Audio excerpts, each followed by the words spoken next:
உலக பலம் நிகழ்ச்சிக்கு அனுசரணை வழங்குவோர் Epic Monkeys proudly presents Sa Re Ga Ma Pa little champs நட்சத்திரங்களின் ஜெர்மனி டூர் 2024.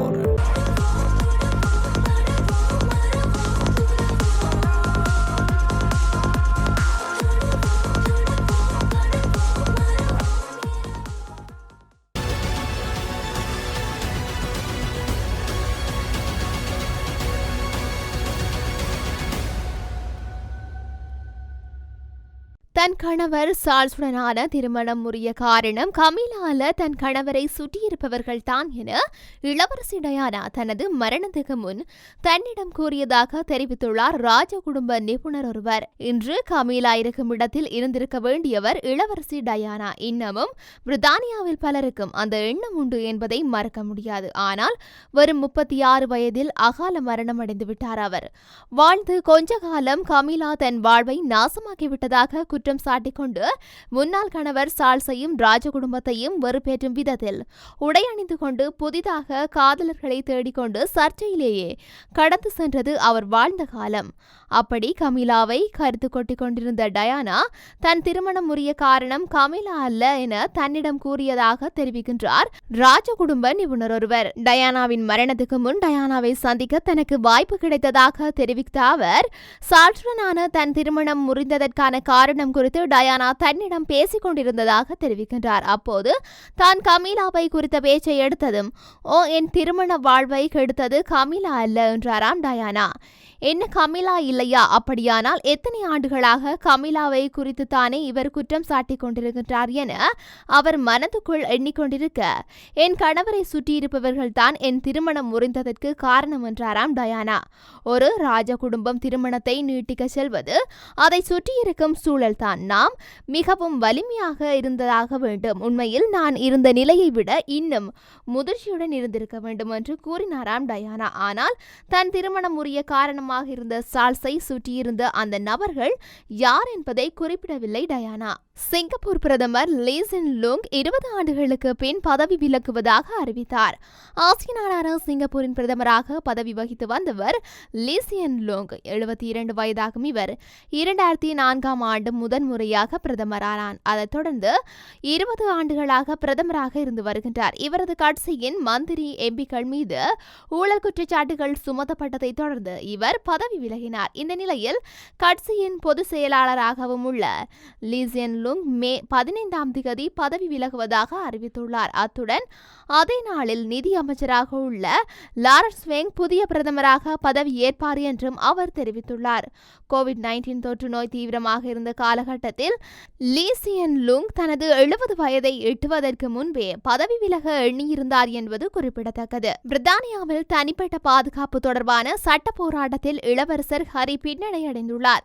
பிரித்தானியாவில் தனிப்பட்ட பாதுகாப்பு தொடர்பான சட்ட போராட்டத்தில் இளவரசர் ஹரி பின்னடை அடைந்துள்ளதாக ஏப்ரல் 15, 2024 அன்று இளவரசர் ஹரி மேற்கொண்ட மேன்முறையீட்டு கோரிக்கை நிராகரிக்கப்பட்டதாக நீதித்துறை செய்தி தொடர்பாளர் அறிவித்திருந்தார். 2020ஆம் ஆண்டில் மூத்த அரச குடும்ப பதவியில் இருந்து விலகியதை தொடர்ந்து ஐக்கிய ராஜ்யத்திற்கு விஜயம் செய்யும் போது வழங்கப்படும் தனிப்பட்ட பாதுகாப்பு அளவை குறைத்த உள்துறை அலுவலகத்தின் முடிவை இளவரசர் ஹரி எதிர்பார்த்து சட்ட போராட்டம் நடத்தி வருகின்றார். இந்த முடிவை சட்டவிரோதமானது என்று வாதிட்டு நீதிமன்றத்தை இளவரசர் ஹரி நாடினார். தனது அரச நிலையை அடிப்படையாக கொண்டே பாதுகாப்பு குறைக்கப்பட்டது என்றும் உண்மையான பாதுகாப்பு மதிப்பீட்டின் அடிப்படையில் இல்லை என்றும் அவர் வாதிட்டார். 2024 பிப்ரவரியில் உயர் நீதிமன்றம் உள்துறை அலுவலகத்திற்கு ஆதரவாக தீர்ப்பளித்தது.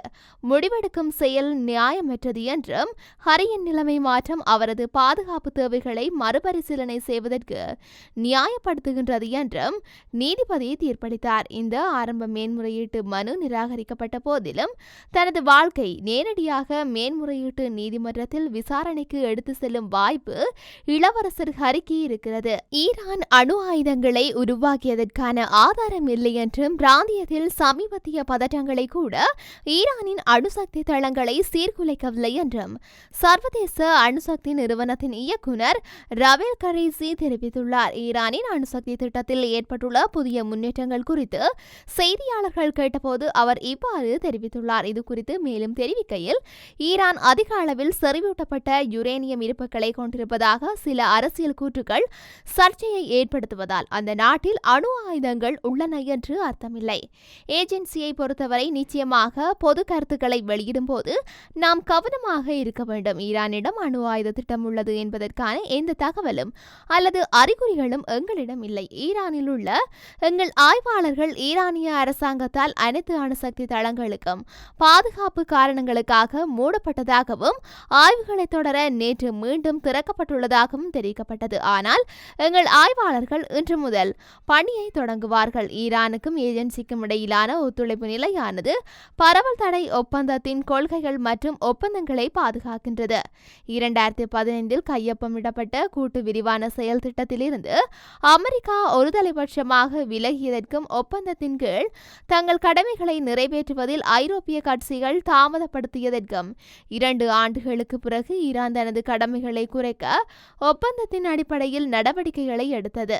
ஐநா அங்கீகரிக்கப்பட்ட ஒப்பந்தத்தின் 26 மற்றும் 36வது விதிவுகளில் குறிப்பிட்டுள்ளபடி பல கட்டங்களில் ஈரான் தனது கடமைகளை குறைத்தது என்று தெரிவித்துள்ளார். ஆஸ்திரேலியா சிட்னி தேவாலயத்தில் நடந்த கத்திக்குத்து தாக்குதல் தொடர்பில் 16 வயது சிறுவன் கைது செய்யப்பட்டுள்ளதாக ஆஸ்திரேலிய போலீசார் அறிவித்துள்ளனர். ஆஸ்திரேலியாவின் அசிரியன் கிறிஸ்ட் தேவாலயத்தின் ஆராதனைகள் இடம்பெற்றுக் கொண்டிருந்த வேளை நபர் ஒருவர் திடீரென முன்னோக்கி சென்று மதகுருவை பல தடவைகள் கத்தியால் குத்தியுள்ளார். இதன்போது 4 பேர் காயமடைந்துள்ளதுடன் தாக்குதல் நடத்தியவரும் காயமடைந்துள்ளார் என தெரிவிக்கப்பட்டுள்ளது. மேலும் இந்த தாக்குதலானது மத ரீதியிலான தீவிரவாதத்தினை தூண்டுவதற்காக மேற்கொள்ளப்பட்டிருக்கலாம் என அந்த நாட்டு போலீசார் சந்தேகம் வெளியிட்டுள்ளனர். அதேவேளை தாக்குதல் நடத்தியவருக்கு மருத்துவர்களால் சிகிச்சை அளிக்கப்பட்டு வருவதுடன் மேலதிக விசாரணைகளை முன்னெடுக்கப்பட்டு வருவதாக தெரிய வந்துள்ளது. ஈரானிய அணுசக்தி நிலையங்களை இஸ்ரேல் தாக்கக்கூடும் என்று சர்வதேச அணுசக்தி நிறுவனத்தின் தலைவர் கவலை வெளியிட்டுள்ளார். இது தொடர்பில் சர்வதேச அணுசக்தி நிறுவனம் ரைடெக் ஜெனரல் கிரேசி கூறுகையில், பாதுகாப்பு பரிசீலனைகளை கருத்தில் கொண்டு ஈரான் தனது அணுசக்தி நிலையங்களை ஞாயிற்றுக்கிழமை மூடிவிட்டது. திங்களன்று அவை மீண்டும் திறக்கப்பட்ட போது நிலைமை முற்றிலும் அமைதியாக இருப்பதை காணும் வரை அதன் நடவடிக்கைகளை நிறுத்தி வைத்துள்ளது. ஆனால் இது எங்கள் ஆய்வு நடவடிக்கையில் தாக்கத்தை ஏற்படுத்தவில்லை. எனவே நாங்கள் இன்று செவ்வாய்க்கிழமை மீண்டும் அணுசக்தி நிலையங்களின் நடவடிக்கைகளை தொடங்கப் போகின்றோம் என்று கிரேசி நியூயார்க்கில் செய்தியாளர்களிடம் குறிப்பிட்டிருக்கின்றார். ஈரானின் அணுசக்தி நிலையங்கள் மீது இஸ்ரேல் தாக்குதல் நடத்துவதற்கான சாத்தியக்கூறுகள் குறித்து நாங்கள் எப்போது அக்கறை கொண்டுள்ளோம் என்றும் தீவிர கட்டுப்பாட்டை பேணுவதாகவும் கூறியுள்ளார். இலங்கையிலிருந்து இஸ்ரேலுக்கான விமான சேவைகள் மீண்டும் ஆரம்பிக்கப்பட உள்ளதாக அறிவிக்கப்பட்டுள்ளது. குறித்த தகவலை இஸ்ரேலுக்கான இலங்கை தூதுவர் நிமல் பண்டார வெளியிட்டுள்ளார். அவர் மேலும் கருத்து வெளியிடுகையில், இஸ்ரேல் மீது கடந்த 13ஆம் தேதி ஈரான் ஏவுகணை தாக்குதல் நடத்தியதில் வான்வெளி மூடப்பட்டு தற்காலிகமாக நிறுத்தப்பட்ட விமான சேவைகளே மீண்டும் ஆரம்பிக்கப்பட்டுள்ளன. அந்த வகையில் கொழும்பிலிருந்து டெல்லவின் நகருக்கு எதிர்வரும் 18ஆம் தேதி காலை ஆர்கியா என்ற விமானம் தனது பயணத்தை ஆரம்பிக்க உள்ளதாக இலங்கை தூதுவர் தெரிவித்துள்ளார். இதேவேளை பயண ஏற்பாடுகளை உறுதி செய்து விமான நிலையத்திற்கு செல்வதற்கு முன்னர் ஏற்கனவே உள்ள விமான பயண சீட்டுகளை கொண்டு பயணிகள் தமது முன்பதிவுகளை உறுதிப்படுத்துமாறு தூவர் நிமல் பண்டார அறிவுறுத்தியுள்ளார். இது மட்டுமன்றி புதிய டெல்லியிலிருந்து டெல்லவி நகருக்கு ஏர் இந்தியா விமானங்கள் ஏப்ரல் 18 முதல் மீண்டும் தொடங்கும் என்பதோடு இது கொழும்பிலிருந்து புதுடெல்லி வழியாக வரும் பயணிகள் இஸ்ரேலுடன் இணைக்க அனுமதிக்கும் என தெரிவிக்கப்படுகின்றது. மேலும் ஏர்லைன்ஸ் துபாய் மற்றும் அபுதாபியில் இருந்து இஸ்ரேலுக்கு விமானங்களை ஆரம்பித்துள்ளது.